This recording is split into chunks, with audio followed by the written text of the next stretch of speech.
Comment gagner une âme à Jésus-Christ? Dans cette vidéo, nous allons parler des âmes, mais de manière plus précise, pourquoi il faut gagner les âmes et comment gagner une âme à Christ. Dans ce domaine-là, la majorité des chrétiens savent qu'il faut gagner les âmes à Christ, mais sans savoir comment s'y prendre. On utilise souvent les mauvaises méthodes, nous sommes dans le jugement, dans la condamnation, et au lieu que les âmes viennent à Christ à travers nous, ils s'éloignent de Christ à cause de nous. Pourquoi certains ne gagnent pas les âmes et ne cherchent pas à en gagner? De manière générale, c'est parce que les enseignants et les prédicateurs ne parlent pas de ces choses, et les chrétiens sont focalisés que sur leur propre personne. La plupart sont tournés vers l'ego de l'homme et de ce que l'homme doit posséder et avoir sans tenir compte que d'autres doivent être sauvés. Ce message a pour but de sensibiliser les chrétiens à faire ce qui est essentiel pour le royaume. À retenir que ce message s'applique seulement lorsqu'on est enfant de Dieu. C'est l'enfant de Dieu qui doit aller gagner les âmes, pas le païen. Si tu n'es pas enfant de Dieu, chrétien né de nouveau, ta première action, ce n'est pas d'aller gagner les âmes, mais de te convertir à Christ. Donc ce message s'applique aux chrétiens, mais si tu ne l'es pas encore, tu peux quand même écouter ce message pour apprendre et connaître. Ainsi, tu pourras l'appliquer lorsque tu seras né de nouveau. Mais pour le moment, au moment présent, tu ne peux pas l'appliquer. Donne d'abord ta vie à Jésus-Christ avant d'aller travailler pour lui. Pourquoi il faut gagner les âmes à Christ? Point numéro 1, il faut gagner les âmes car c'est une mission qui nous a été donnée. Dans Matthieu chapitre 28, le verset 19, on nous dit « Allez, faites de toutes les nations des disciples, les baptisant au nom du Père, du Fils et du Saint-Esprit. » Le Seigneur nous demande de gagner les âmes se trouvant dans le monde entier, à commencer par ta propre famille, ainsi s'étendre sur le monde. Cette mission de Matthieu 28, verset 19, est donnée à tous les chrétiens et c'est la mission principale de celui qui est sauvé. La première mission du chrétien, ce n'est pas de devenir riche ou d'être connu. Ce n'est pas le mariage, mais c'est d'amener à Christ ceux qui sont perdus. Comme cela avait été fait pour toi.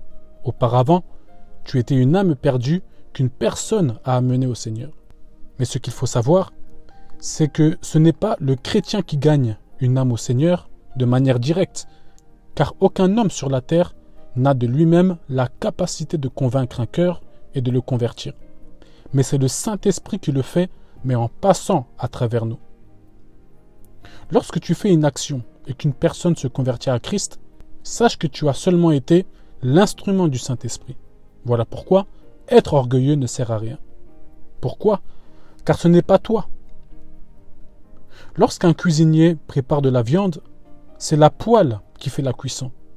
Mais c'est le cuisinier qui remporte le prix. Pourquoi? Car la poêle était seulement un instrument qu'il a utilisé. Mais la sagesse pour savoir combien de temps il faut cuire la viande, à quelle température, l'instrument qui est la poêle ne peut pas le faire. Elle a besoin d'une connaissance supérieure. Et cette connaissance supérieure a besoin d'un instrument pour aboutir son projet. Dans Jean chapitre 15, le verset 5, on nous dit « Je suis le cep, vous êtes les serments. Celui qui demeure en moi et en qui je demeure porte beaucoup de fruits, car sans moi, vous ne pouvez rien faire. » Le Seigneur dit bien « Sans moi, vous ne pouvez rien faire. » Cela veut dire que l'homme de lui-même, sans l'intervention du Saint-Esprit, n'a pas la capacité de produire les œuvres de Jésus-Christ. Lorsqu'il dit que nous sommes les serments, cela veut dire que nous sommes les branches connectées à l'arbre. Sans arbre, il n'y a pas de branche. Donc sans le Saint-Esprit, il n'y a pas de conversion. Car c'est par le Saint-Esprit que les hommes se convertissent. Point numéro 2, il faut gagner les âmes car ils ont besoin de la vie éternelle. Ce qu'il faut savoir, c'est que la mort physique n'est pas la fin des choses. Je ne serai pas long sur ce point, mais après la mort, nous avons la vie éternelle ou le châtiment éternel. 1 Jean chapitre 5, le verset 11, on nous dit « Et ce témoignage, c'est que Dieu nous a donné la vie éternelle et que cette vie est dans son Fils. La parole de Dieu nous explique bien que la vie éternelle se trouve en Jésus-Christ. Voilà pourquoi nous cherchons à gagner les âmes à Christ afin qu'ils puissent hériter de la vie éternelle. Matthieu chapitre 25, le verset 46, on nous dit « Et ceux-ci iront au châtiment éternel, mais les justes à la vie éternelle. » Dans ce verset, on nous confirme bien que nous avons le châtiment éternel et la vie éternelle. Le but de gagner les âmes, c'est d'empêcher qu'ils aillent au châtiment éternel. Point numéro 3, il faut gagner les âmes car ils ont besoin d'une assistance qui leur procurera ce qu'un homme ne pourra jamais leur donner. Et l'assistance dont nous parlons, c'est le Saint-Esprit. Dans Jean chapitre 14, le verset 26, on nous dit « Mais le Consolateur, l'Esprit Saint, que le Père enverra en mon nom, vous enseignera toutes choses et vous rappellera tout ce que je vous ai dit. » Le Saint-Esprit a le rôle d'accompagner le chrétien dans sa vie de tous les jours. Le Saint-Esprit nous guide, nous console, nous conseille. En soi, il est le parfait partenaire, le parfait guide pour réussir sa vie. N'oublions pas qu'avant d'accéder à la vie éternelle, nous vivons sur la terre. Et sur la terre, nous avons besoin de cette assistance en attendant le ciel. Mais cette assistance accompagne que les enfants de Dieu. Voilà pourquoi une âme gagnée au Seigneur bénéficie de cela. La différence entre le Saint-Esprit et un homme, c'est que l'homme peut te donner des conseils, mais jamais de conseils parfaits. L'homme peut te procurer un petit bonheur en t'achetant ceci ou cela, mais il ne pourra jamais te procurer le véritable bonheur dont ton cœur a besoin. Le Saint-Esprit, au contraire, te connaît. Il sait ce dont ton cœur a besoin. Il connaît l'itinéraire de ta vie. Voilà pourquoi il est le mieux placé pour te guider. Le Saint-Esprit te guide en sachant ce que tu deviendras, mais pas l'homme. Voilà pourquoi il te guidera mal. Point numéro 4. Il faut gagner les âmes pour les arracher des mains de Satan. Une personne qui n'est pas en Christ est dans les mains de Satan. Comment l'expliquer? Dans Matthieu chapitre 12, le verset 30, Jésus dit « Celui qui n'est pas avec moi est contre moi. » En d'autres termes, celui qui n'est pas dans mes mains est dans les mains de Satan. Il n'y a pas de neutralité. C'est comme par exemple une personne vivant en France. Soit tu as les papiers français, soit tu ne les as pas. Il n'y a pas de milieu. Si tu n'as pas de papier français, tu es étranger. Donc, soit tu es français, soit tu es étranger. Même si tu ne veux pas être étranger, tu l'es quand même, car tu n'as pas les papiers. C'est ta position administrative qui te place comme étranger. Et même si certains disent ne pas aimer et vouloir de Satan, s'ils n'ont pas Christ, ils sont quand même dans ses mains, car leur position spirituelle les place comme tels et non comme enfants de Dieu. Certains dans leur vie, Satan les a rendus esclaves de l'alcool, des femmes, du vol. D'autres sont esclaves de la maladie, de la pauvreté, de toutes sortes de choses, car Satan qui les tient les a mis dans une sorte de prison. Dans 2 Corinthiens chapitre 5, le verset 17, on nous dit « Si quelqu'un est en Christ, il est une nouvelle créature. Les choses anciennes sont passées, voici, toutes choses sont devenues nouvelles. » Lorsqu'une âme est gagnée au Seigneur, elle change de camp, elle change de propriétaire. Ainsi, l'ancien propriétaire n'a plus de pouvoir sur elle. L'ancien propriétaire n'a plus d'autorité sur elle, ce qui fait qu'elle est maintenant libérée de toutes ses emprises. Voilà pourquoi le verset dit « Si quelqu'un est en Christ, il est une nouvelle créature. » Pourquoi? Car tu as un nouveau propriétaire. Les choses anciennes sont passées. Pourquoi? Car tu as un nouveau propriétaire. Toutes choses sont devenues nouvelles. Pourquoi? Car tu as un nouveau propriétaire. Point numéro 5. Il faut gagner les âmes pour amour pour Dieu et pour son prochain. Matthieu chapitre 22, le verset 39, on nous dit « Tu aimeras ton prochain comme toi-même. » Aimer son prochain comme soi-même, c'est aussi lui communiquer la vie. Si tu te sens heureux de vivre avec Jésus-Christ, tu te dois aussi de vouloir le bonheur de ton prochain avec Christ. Celui qui trouve l'antidote d'une maladie se soigne lui-même et le garde pour lui sans le communiquer aux autres, il est égoïste et de mauvais cœur. Ainsi, tous ceux-là qui ont reçu Christ dans leur vie, mais qui ne veulent pas le communiquer aux autres, sont égoïstes et méchants. Certains, lorsque vous voyez une bonne série télévisée ou un bon film, directement vous le partagez aux autres, vous le partagez sur les réseaux, car vous estimez que le film et la série est excellente. Et il n'y a pas plus excellent que Jésus-Christ, mais tu ne veux pas le communiquer aux autres. Il faut aussi gagner les âmes par amour pour Dieu, car c'est le désir ultime de Dieu. En faisant cela, tu réjouis le cœur de Dieu et tu provoques une fête au ciel. Luc chapitre 15, le verset 7, on nous dit « De même, je vous le dis, il y aura plus de joie dans le ciel pour un seul pécheur qui se répand que pour 99 justes qui n'ont pas besoin de repentance. » Passons à la deuxième partie. Comment gagner une âme à Christ? Premièrement, il faut prier pour elle. Il y a des âmes que tu ne verras jamais. Des âmes à qui tu ne parleras jamais. Des âmes que tu ne toucheras jamais. Mais l'arme que tu possèdes pour eux, c'est la prière. La prière, c'est aussi un moyen pour toucher une âme. Et par ta prière, une âme peut être gagnée au Seigneur.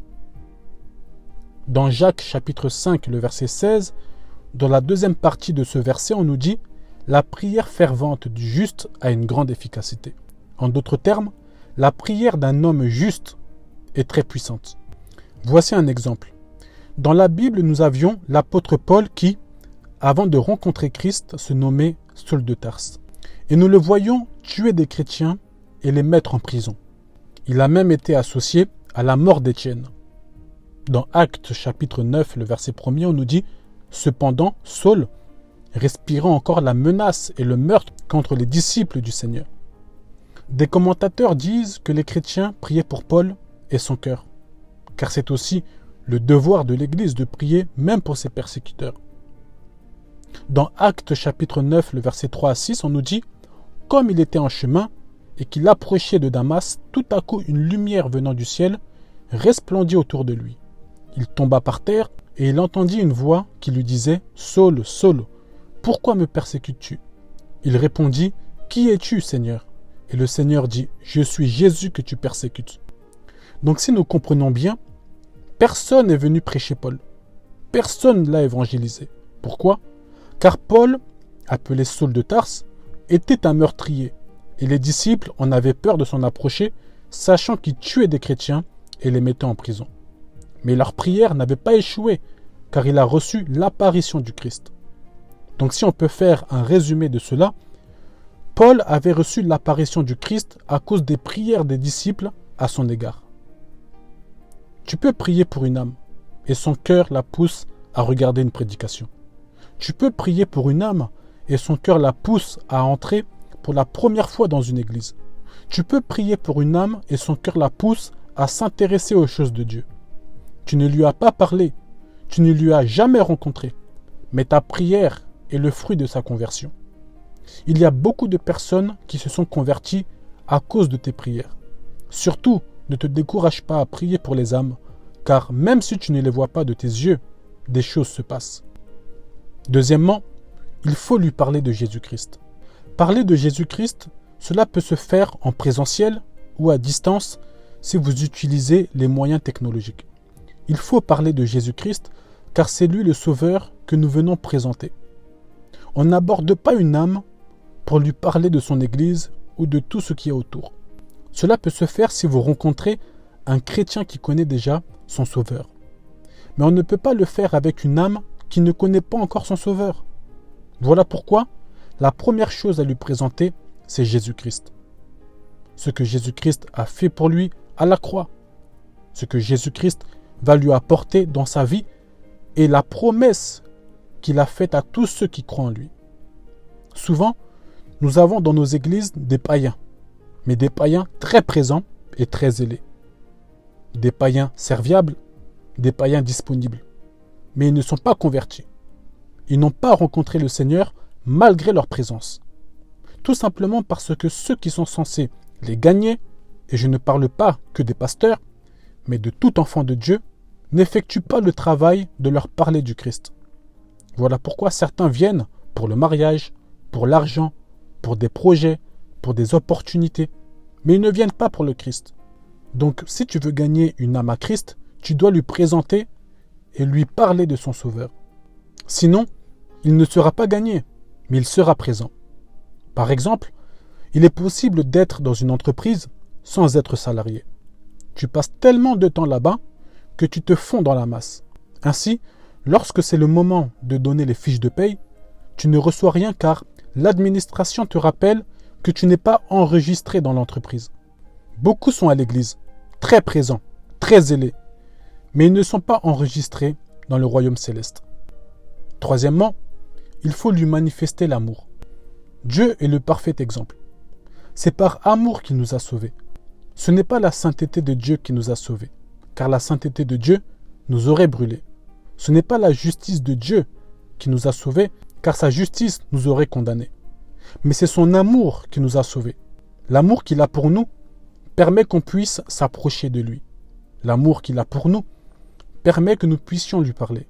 Jean chapitre 3, le verset 16 nous dit « Dieu a tant aimé le monde qu'il a donné son Fils unique, afin que quiconque croit en lui ne périsse point, mais qu'il ait la vie éternelle. » Dans ce verset, on nous parle de l'amour de Dieu.